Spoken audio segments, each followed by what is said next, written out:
Hey everybody, how y'all doing? Um, Merry Christmas. Want to take a moment and just spend some alone time with everybody and tell you thank you for helping White Rabbit and I get through this year. It was last year. I brought my mom home uh, from hospital on Christmas Eve, and it's an unbelievable feeling. It was a feeling of relief and satisfaction that I was I was right. The doctors were wrong, and I got to give my mom another Christmas.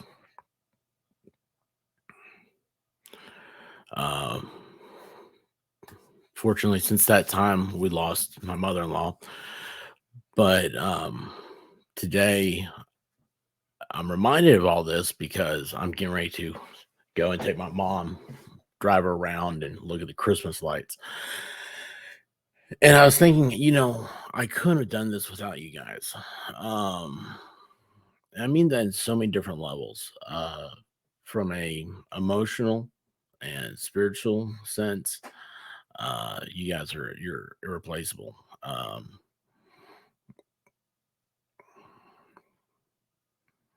It's weird, like I say, we're entertainers on here.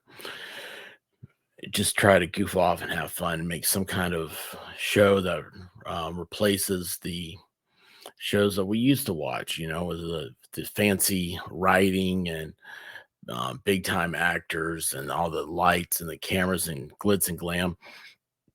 We do it by making silly jokes of sometimes serious, but mostly absurd observations. And uh, I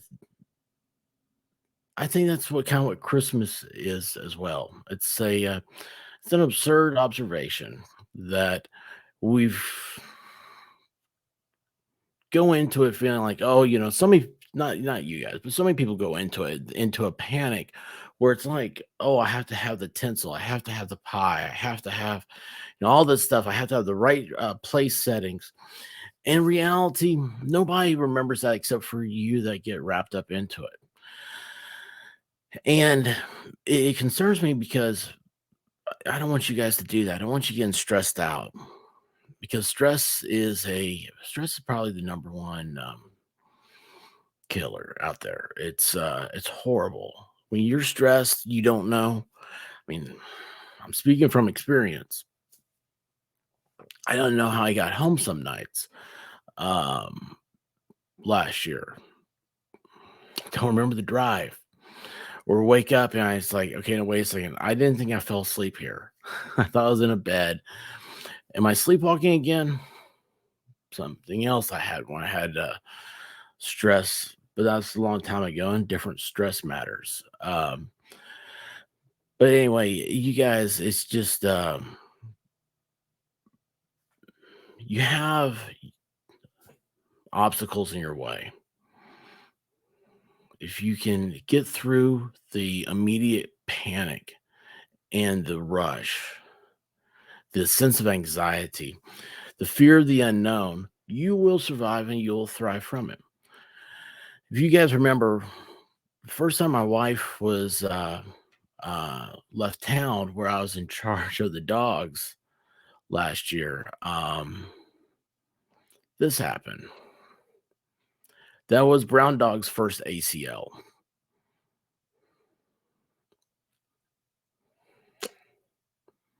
Taking the trash out, dog starts running, and then all of a sudden goes, lets out the most horrifying cry I've ever heard in my life and pulls up its leg. And I don't know how to convey to him that he will be okay. And I especially don't know how to convey to the white rabbit that it'll be okay. Then later on in the year, After we had all this stress, we've lost loved ones, we've started changing our lifestyle, where we are having to relocate to a bigger place so we can take care of family members. Um, this one happened. This is the second ACL, and that we just got the X-rays back yesterday. And here he is. He's a puppy. He just turned. He wasn't even 3 when the first one happened. I've looked at some pictures of him as he was had that problem the first time, and I see him now. It's like, wow, it really is at 3. You start getting out of that puppy stage. You can see his face has gotten fuller. His eyes are more focused. He's just at a great age for a dog, and unfortunately, he's had to go through these 2 very heartbreaking and expensive um, restorations of his legs. And when this happened, like this, I'm so thankful this happened when it did. A few years ago, I don't know what we would have done. And it's so, I don't know, it's to me, it brings us back to the message of today. We're facing Christmas. The Christmas story is one of faith, it's one of perseverance, and it's one that you are meant to embrace and realize that you are not the first person to ever face these things. Thousands of years ago, a dude was taking his brand new virgin bride who was about to give birth on a donkey. She wasn't going to give birth on a donkey, but she was riding on a donkey, going back to his hometown of Bethlehem to be counted in the first ever Roman census. And that's a lot of stuff to happen. These weren't, you know, they're wearing leather straps on their feet. They're being guided by stars. Um, you have, yeah, there's people out there at night. I mean, there's just this, it was like it is today. There were muggers and thieves. There were wolves. I don't know if there's wolves in the Middle East, but there's snakes. There are awful things out there. And here he is. He's going, you know what? Hey, listen, this is my fiance. I've not even seen her naked yet. And she's pregnant by a guy I've never seen. But I have faith because I listened. I listened to the signs. I listened to the Holy Spirit. And that faith in the in himself, even Joseph in himself, that faith to do what is right, to not throw stones. I mean, Mary could have been stoned for being pregnant without being married. Think about that. We're no different than the barbarians were back then because we do it on YouTube all the time. Why are we throwing stones? Stop it. Barbarians throw stones. We're educated people. We're blessed to be alive in the best time the world has ever seen. Joseph didn't have any of that, but he did know what was right. He didn't care what the law said, what repercussions he could have had put upon Mary. He knew right from wrong. He knew it in his heart. He's a guy that would feel bad if he saw an injustice happening. And God knew that too.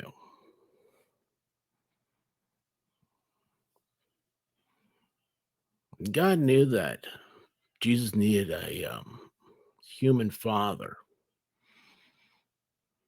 that would instill to him the best of values that people have. And here we have this girl, Mary, terrified. Everything in the world is against her. And putting her faith in Joseph, her faith in God, her trust in her fellow man.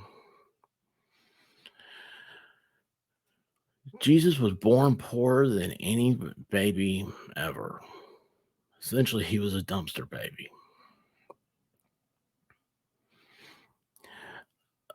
The manger was an animal trough that the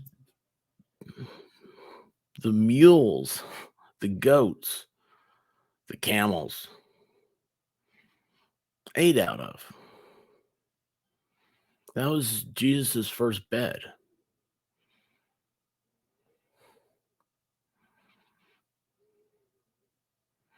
Now, how is somebody supposed to come from that type of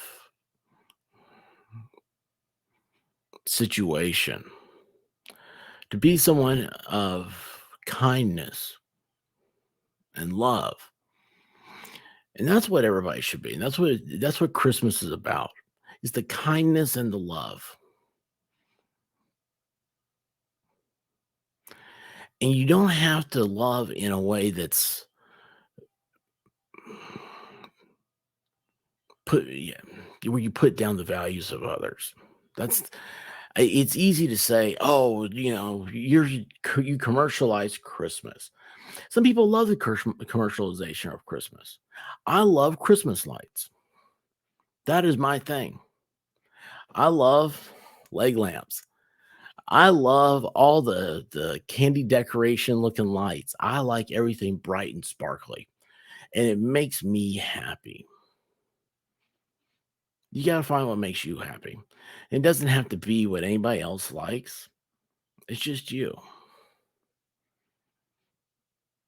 I'll tell you something that makes me more happy than anything are you, my friends. I'm glad we've got each other to stumble along these roads